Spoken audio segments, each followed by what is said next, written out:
Among the scriptures of the Hindus, the most sacred are the Vedas. There are basically 4 Vedas: the Rig Veda, the Yajur, the Samved, and the Atharvaved. If you read the Yajur, it's mentioned in chapter number 32, verse number 3. Natasya pratima asti. Of him there is no image. Almighty God has got no images. It's mentioned in the Yajur, chapter number 40, verse number 8, that Almighty God is bodiless and pure. And the next verse of Yajur, chapter number 40, verse number 9 says that Andhatma pavishanti ya asambhuti mupaste, that they are entering darkness, those who worship the asambhuti. Asambhuti means the natural things like air, water, fire. And the verse continues, they are entering more in darkness, those who worship the sambhuti. Sambhuti are the created things like chair, table, idols, etc. Who says that? Yajur, chapter number 40, verse number 9.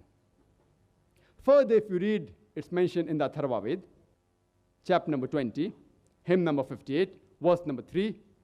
Dev Mahaosi, verily great is Almighty God. Amongst the Vedas, the most sacred is the Rig Veda.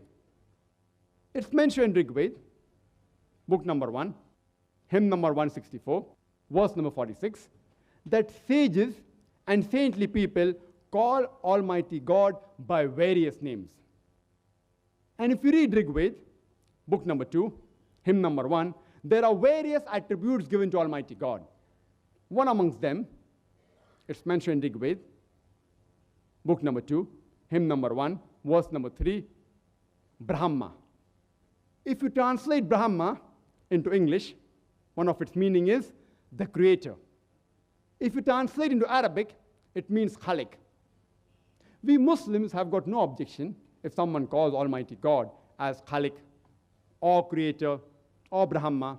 But if someone says that Brahma is Almighty God who has got 4 heads and on each head is a crown, we Muslims take strong objection to it. Moreover, you're going against Svetasvatara Upanishad, chapter number 6, verse number 9, which says, Na tasya pratima asti. Of him there is no likeness.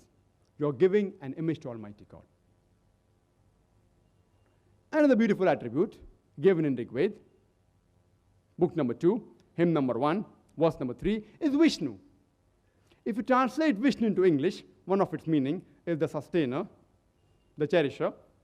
If you translate into Arabic, it means Rabb. We Muslims have got no objection if someone calls Almighty God as Rabb, or sustainer, or cherisher, or Vishnu. But if someone says that Vishnu is Almighty God, who has got 4 hands, and one of his hands is the chakra, the discus, and one of his hands is the lotus, we Muslims take strong objection to it. Moreover, you're giving an image to Almighty God. You're going against Yajur, chapter number 32, verse number 3, which says, Na tasya pratima asti.